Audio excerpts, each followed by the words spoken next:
জাতিসংঘের শান্তিরক্ষা মিশন থেকে সেনাবাহিনীর 2 শীর্ষ কর্মকর্তার নাম বাদ দেওয়া হয়েছে, এমন একটি সংবাদ প্রকাশ হয়েছে যুক্তরাষ্ট্র ভিত্তিক অনলাইন একটি পোর্টালে। বাংলা আউটলুক নামে এই পোর্টালটিতে এই ধরনের একটি সংবাদ এসেছে। এই সংবাদের মাধ্যমে আমাদের সামনে মোটামুটি এই মুহূর্তে 3টি প্রশ্ন সামনে আসছে। এক, বাংলা আউটলুকে এই সংবাদটি প্রকাশ হলেও দেশের আর কোনো গণমাধ্যমে এই ধরনের স্পর্শকাতর কোনো সংবাদ এখনো পর্যন্ত প্রকাশ হয়নি। এই সংবাদটি যদিও বাংলা আউটলুকে 1 সপ্তাহ আগে প্রকাশ হয়েছে।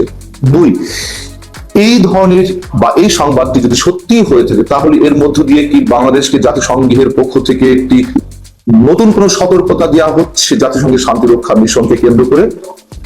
3, বাংলা আউটলুকের পক্ষ থেকে এই সংবাদের সত্যতা যাচাইয়ের জন্য আন্তঃবাহিনী সংযোগ পরিদপ্তর ISPR এ যোগাযোগ করা হয়েছিল, সেখান থেকে 1 সপ্তাহ হয়ে গেলেও কোনো ধরনের কোনো উত্তর দেওয়া হয়নি। কেন দেওয়া হলো না? সংবাদটি হচ্ছে যে র্যাবে দায়িত্ব ছিলেন এই 2 শীর্ষ কর্মকর্তা বা দায়িত্বে আছেন, তাদের একজন হচ্ছেন লেফটেন্যান্ট কর্নেল মশিউর রহমান জুয়েল, যিনি র্যাব 7-এর অধিনায়ক ছিলেন এবং একই সঙ্গে তিনি র্যাবের গোয়েন্দা বিভাগের প্রধান ছিলেন। আর দ্বিতীয় জন হচ্ছেন লেফটেন্যান্ট কর্নেল মাহবুব আদম, তিনি এই মুহূর্তে বর্তমানে র্যাব 7-এর অধিনায়কের দায়িত্ব পালন করছেন। যদিও বিস্তারিত কিছু জানা যায়নি যে তাদের নাম কেন বাদ দেওয়া হলো, কেন শেষ মুহূর্তে অর্থাৎ যখন চূড়ান্ত তালিকাটি জাতিসংঘের শান্তি রক্ষা মিশনের জন্য পাঠানো হচ্ছে ঠিক আগ মুহূর্তে তাদের এই 2 জনের নাম বাদ দেওয়া হয়। কি কারণে বাদ দেওয়া হলো, তাদের বিরুদ্ধে কোনো কি ধরনের অভিযোগ রয়েছে, তারা মানবাধিকার লঙ্ঘনের কোন ধরনের কোনো অপরাধের সঙ্গে যুক্ত রয়েছেন কিনা এই সম্পর্কে বিস্তারিত কিছু জানা যায়নি। আর এগুলো জানার জন্যই বাংলা আউটলুকের পক্ষ থেকে ISPR এর সঙ্গে যোগাযোগ করা হয়েছে, সেখান থেকে কোনো উত্তর পাওয়া যায়নি। বিষয় হচ্ছে যে বাংলা আউটলুক এই পত্রিকাটির রাজনৈতিক মতাদর্শ যাই হোক না কেন, আপাতত পর্যন্ত এই মুহূর্ত পর্যন্ত আমরা এই সংবাদটিকে সত্য হিসেবে ধরে নিচ্ছি।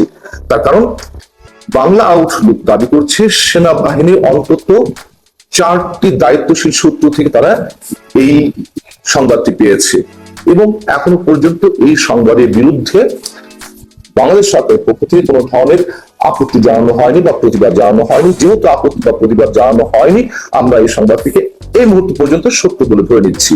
এখন বিষয় হচ্ছে যে নিশ্চয়ই আমাদের মনে আছে গত কিছুদিন আগে আন্তর্জাতিক গণমাধ্যম ডয়েচে ভেলেতে একটি ডকুমেন্টারি প্রকাশ করা হয়েছিল গত 21শে মে, torturers deployed as UN peacekeeper. সেখানে দাবি করা হয়েছিল বাংলাদেশের আইন শৃঙ্খলা রক্ষাকারী বাহিনী, বিশেষ করে র্যাব থেকে যেই সদস্যদের পাঠানো হচ্ছে জাতিসংঘ শান্তিরক্ষা মিশনে, সেখানে এমন কিছু ব্যক্তি যাচ্ছেন যাদের বিরুদ্ধে হত্যা, গুম, মানবাধিকার লঙ্ঘনের মতন অনেক ধরনের গুরুতর অভিযোগ রয়েছে, তাদেরকে পাঠানো হচ্ছে।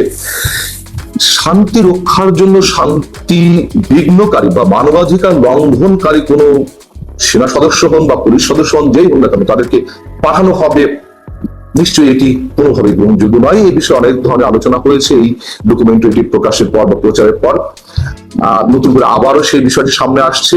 হ্যাঁ, একটি বিষয় আমাদেরকে ধরে নিতে হবে, যদি সত্যি সত্যি ক্রস চেকের মাধ্যমে বাংলাদেশ থেকে যখন তালিকাটি পাঠানো হয় বা হচ্ছে, সেখান থেকে কারোর বিরুদ্ধে যদি কোনো ধরনের অভিযোগ পাওয়া হয়ে থাকে, তাদের নাম যদি বাদ দেওয়া হয়ে থাকে দেশের মধ্য থেকেই, তাহলে এটি অবশ্যই আমাদের জন্য পজিটিভ।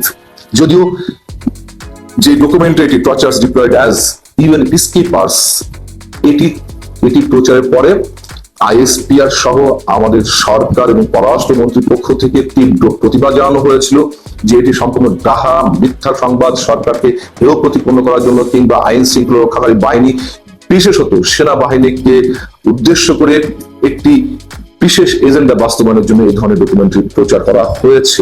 এই ধরনের বক্তব্য সহ প্রতিবাদ দেওয়া হয়েছিল, কিন্তু মানবাধিকার কর্মীরা বলছিলেন যে না, এর সত্যতা অবশ্যই অনেকখানি রয়েছে। তখন আমরা জানি যে অ্যামনেস্টি ইন্টারন্যাশনাল আরো বেশ কয়েক মাস আগে র্যাবকে বা র্যাবের কোন সদস্যকে জাতিসংঘ শান্তি রক্ষা মিশনের সদস্য হিসেবে যারা কাউকে পাঠানো না হয় তার জন্য জাতিসংঘের বরাবর আবেদন জানানো হয়েছিল। শুধু জাতিসংঘ নয়, জার্মান ভিত্তিক আরো বেশ কয়েকটি সংগঠন তারা এই বিষয়ে যখন নানান ধরনের খোঁজ খবর নিয়েছে যে কোন দেশ থেকে কোন ধরনের মানবাধিকার লঙ্ঘনকারী কোন সেনা সদস্যদের বা কোন ধরনের আইন শৃঙ্খলা রক্ষাকারী বাহিনীর সদস্যদের পাঠানো হচ্ছে, তাদের সেসব বিষয়ে একটি বিস্তারিত গভীর পর্যবেক্ষণমূলক একটি প্রতিবেদন তারা নিজেরা তৈরি করলো। সেটির ভিত্তিতে একই ধরনের রিপোর্ট ওরা দাবি করেছিল যে র্যাবের কোন সদস্যকে যেন মিশনে পাঠানো না হয়। এখন ডয়েচে ভেলে যে ডকুমেন্টারি প্রচার করেছিল সেখানে আবার দাবি করা হয়েছিল যে জাতিসংঘ অনেক কিছু জানে, জানা সত্ত্বেও এ ধরনের অভিযুক্ত সদস্যদের তারা নিতে বাধ্য হয় এ কারণে যে সংশ্লিষ্ট রাষ্ট্রগুলো এক ধরনের ব্ল্যাকমেইল করে জাতিসংঘকে। কেমন ব্ল্যাকমেইল করে সেটা হচ্ছে যুক্তরাষ্ট্র সহ ইউরোপের বিভিন্ন উন্নত রাষ্ট্র তারা বিভিন্ন কারণে ঝুঁকি থেকে শুরু করে জীবনের নিরাপত্তা থেকে শুরু করে নানান কারণে মিশনে তাদের সদস্যদের পাঠানো বাদ দিয়ে দিয়েছে। এই জন্য অনুন্নত বা উন্নয়নশীল রাষ্ট্রগুলো থেকে পৃথিবীর যে ভালনারেবল রাষ্ট্রগুলো বিভিন্ন ভাবে ঝুঁকিপূর্ণ অবস্থা রয়েছে সেসব জায়গাতে শান্তি স্থাপনের জন্য যে মিশন, সেই মিশনের সদস্য হিসেবে নিতে বাধ্য হচ্ছে অনেক ধরনের আপত্তি থাকা সত্ত্বেও এই সংশ্লিষ্ট রাষ্ট্রগুলো থেকে।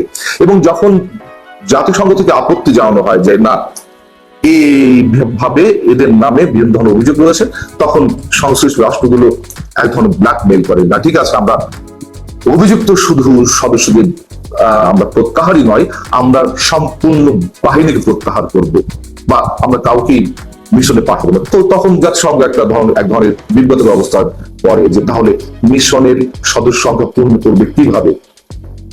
সেই জায়গা থেকে তারা বাধ্য হয়ে ওই রাষ্ট্রগুলো থেকে তারা এই সদস্যগুলো নেয়। যাই হোক, এখন বিষয় হচ্ছে যে মানবাধিকার কর্মীরা কি বলছেন বাংলা আউটলুকের এই খবরটি প্রকাশের পর। তারা বলছেন যে ডয়েচে ভেলেতে যে রিপোর্টটি প্রকাশ হয়েছে বা মানবাধিকার লঙ্ঘনের অভিযোগে অভিযুক্ত সদস্যদেরকে যে নেওয়া হচ্ছে, এটি যে সরকারের পক্ষ থেকে বা সেনাবাহিনীর পক্ষ থেকে একবারে ফু দিয়ে উড়িয়ে দেওয়া হচ্ছে এমন মনোভাব বা মানসিকতা প্রকাশ করা একেবারেই ঠিক নয়। অবশ্যই যাচাই বাছাই করতে হবে। অন্তত বাংলাদেশ সরকার যে বিষয়টিকে দাবি করছে যে আমাদের গর্ব হিসেবে বিশ্বের বিভিন্ন দেশে শান্তি স্থাপনে বাংলাদেশের আইন শৃঙ্খলা রক্ষাকারী বাহিনীর সদস্যরা বিভিন্ন নজির স্থাপন করছে, সেখানে এই বিতর্কটা রাখা একেবারেই ঠিক নয়। আর বাংলাদেশ যদি এই ধরনের অভিযুক্ত সদস্যদের পাঠিয়ে থাকে, কি জন্য পাঠাচ্ছে বা কি কারণে পাঠাচ্ছে সেটাও আমরা অনুধাবন করতে পারি, উপলব্ধি করতে পারি। এখন সরকার তো বিভিন্ন ধরনের অভিযুক্ত হত্যা, গুম, নানান ধরনের মানবতা বিরোধী যে অপরাধ কিংবা মানবাধিকার লঙ্ঘন সংক্রান্ত যে অপরাধগুলো, সেইগুলো থেকে সংশ্লিষ্ট সদস্যদেরকে এক ধরনের দায়ী মুক্তি দিয়ে তাদের পুরস্কৃত করার চেষ্টা করে আসছে এবং তারই অংশ হিসেবে এই ধরনের সদস্যদেরকে তারা পুরস্কার হিসেবে জাতিসংঘে এই মিশনগুলোতে পাঠিয়ে থাকে। তবে যেটাই হোক, বাংলা আউটলুকের এই সংবাদ যদি সত্য হয়ে থাকে এটি অবশ্যই সিগনিফিকেন্ট। ঘটনাটা শুরু হয়েছে এভাবে চলতে থাকলে জনতার বিজয় হবে, জনগণের বিজয় হবে, দুর্নীতিবাজরা পরাজিত হবে, একে একে সব দুর্নীতিবাজদের মসনদ ভেঙে চুরে চুরমার হবে।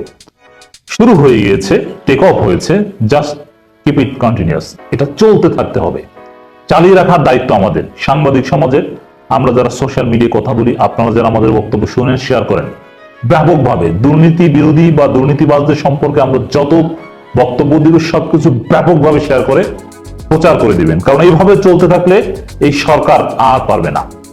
এই সরকার দুর্নীতিবাজদের কাঁধে ভর করে ক্ষমতায় টিকে আছে। এই সরকারি দুর্নীতিবাজদের প্রশ্রয়দাতা। অতএব সামনে তারা আরো কঠিন অবস্থায় পড়বে এবং এক পর্যায়ে তারা লেজ গুটিয়ে পালাবে। দুর্নীতিবাজরা যেরকম একে একে লেজ গুটিয়ে পালাচ্ছে, এই সরকারও লেজ গুটিয়ে জনগণের হাতে ক্ষমতা দিয়ে পালাবে। অতএব এটাকে কন্টিনিউয়াসলি চালিয়ে যেতে হবে, কন্টিনিউটি থাকতে হবে, ধারাবাহিকতা থাকতে হবে, চলতে থাকতে হবে। দর্শক, প্রশাসনের সাবেক কর্মকর্তাদের দিয়ে ঘটনা শুরু হয়েছে এবং ঘটনাটা ইম্পর্টেন্টলি, এটার গুরুত্ব তাৎপর্য বেশি এই কারণে শুরু হয়েছে কিন্তু মার্কিন স্যাংশনের কারণে আজিজের উপর, মার্কিন স্যাংশন আজিজের উপর। ওই স্যাংশনের ফলেই কিন্তু বেনজিরের দুর্নীতি নিয়ে সরকার সিরিয়াস হয়েছে। না হলে বেনজিরের দুর্নীতি নিয়ে সরকার সিরিয়াস হতো না। আর সরকার সিরিয়াস না হলে বেনজিরের এই পরিণতি হতো না। সর্বোচ্চ আমরা কথাবার্তা বলতাম, আমরা তো কথা বলেছি সেই কালের কণ্ঠ রিপোর্টের পরেই, কিন্তু তেমন কিছু হয়েছে? বরং বেনজিরের দমভক্তি দেখেছি। বেনজির লেজ গুটিয়ে পালিয়েছেন কখন? আজিজের উপর মার্কিন স্যাংশনের পর। অতএব এর একটা আন্তর্জাতিক যোগসূত্র রয়েছে। এরপর একের পর এক সাবেক কর্মকর্তাদের তথ্য বেরিয়ে আসছিল। সরকার চেষ্টা করেছিল সাবেকদের নিয়ে থাক, বর্তমানদের যেন না হয়, কারণ বর্তমান কর্মকর্তারা ধরা পড়লে অন্যান্য কর্মকর্তাদের মনোবলের উপর প্রভাব পড়বে, সরকার তাদের ইচ্ছা মতো প্রশাসন চালাতে পারবে না। কিন্তু বর্তমান কর্মকর্তারাও একে একে জয় বাংলা হতে শুরু করলো, ধরা পড়া শুরু করলো, তাদেরও সাম্রাজ্য ভেঙেছিল, চুরমার হতে শুরু করলো। তো এগুলো হতে হতে এক পর্যায়ে মানে দুর্নীতিটা কথা কিন্তু সীমাবদ্ধ ছিল, বা দুর্নীতি ধরা পড়ে সম্পত্তি ক্রোক, ব্যাংক হিসাব ফ্রিজ, অমুক তমুক, এই বিষয়টা সীমাবদ্ধ ছিল প্রশাসনিক কর্মকর্তাদের, সাবেক এবং বর্তমানদের মধ্যে, সাবেকদের দিয়ে শুরু হয়ে সাবেক বর্তমান জাস্ট প্রশাসনিক কর্মকর্তাদের মধ্যে। কিন্তু না, এটা আরেক ধাপ অগ্রগতি হয়েছে। এখন আওয়ামী লীগ নেতাদের দুর্নীতিও প্রকাশ হতে শুরু করেছে, তাদের ব্যাংক হিসাব জব্দ, সম্পত্তি ক্রোক শুরু হয়ে গিয়েছে। এর মানে কেউ ছাড় পাবে না, পুলিশ হোক, আমলা হোক, অ্যাডমিন হোক, আর কাস্টমস হোক, এমনকি সাংবাদিক হোক, আর আওয়ামী লীগ নেতা হোক, প্রত্যেকে ধরা পড়বে। কিছুদিন পর দেখবেন যে রানিং এমপিটা ধরা পড়েছে, মন্ত্রীটা ধরা পড়েছে, সিটিং মন্ত্রী, রানিং মন্ত্রী, রানিং এমপি, রানিং উপজেলা চেয়ারম্যান এই লায়লা কানিজ জয় বাংলা হতে যাচ্ছে। এই ধারাবাহিকতা আর অনেক এমপি, এগুলো কিছু কারণ রয়েছে। যেমন একজন যদি ধরা পড়ে, তিনি চান যে আমি ধরা পড়েছি, তাহলে এরকম যারা আছে তারাও ধরা পড়ুক, তারাই খুঁচিয়ে দেন, তারাই বলে দেন, কারণ এক দুর্নীতিবাজ আর এক দুর্নীতিবাজের খবর জানে। উপজেলা চেয়ারম্যান লায়লা কানিজ ধরা পড়লে ওরকম আরো অনেক উপজেলা চেয়ারম্যানকে ধরিয়ে দিবেন। এমপি একজন ধরতে পারলে ওই এমপি আরো এমপি কে ধরিয়ে দিবেন, কারণ তিনি মনে করবেন শুধু আমি একা খারাপ, আমাকে নিয়ে কথা বলে আরো যারা খারাপ তাদের নিয়ে কথা বলুক, তারাও ধরা পড়ুক। এটাই হচ্ছে, এইভাবেই জনগণের বিজয় হবে, এটা চলতে থাকতে হবে। তো একটা খবর, এই দুর্নীতি বিরোধী চলমান লড়াইয়ের ডেভেলপমেন্টের পঞ্চগড়ে আওয়ামী লীগ নেতার সম্পত্তি ক্রোকের নির্দেশ। এর মানে পুলিশের সাবেক কর্মকর্তা থেকে শুরু করে বর্তমান হয়ে কাস্টমস হয়ে এখন আওয়ামী লীগ নেতা পর্যন্ত গড়িয়েছে। পঞ্চগড় তেঁতুলিয়া উপজেলা আওয়ামী লীগের সাধারণ সম্পাদক, উপজেলা পরিষদের সাবেক চেয়ারম্যান কাজী মাহমুদুর রহমান ডাবলুর যাবতীয় স্থাবর অস্থাবর সম্পত্তি ও ব্যাংক হিসাব ক্রোকের নির্দেশ দিয়েছে আদালত। এখন সাবেক, এটা তারই কোনো প্রতিপক্ষ তাকে ধরিয়ে দিয়েছে। আওয়ামী লীগের দুই গ্রুপের দ্বন্দ্বের ফল এটা।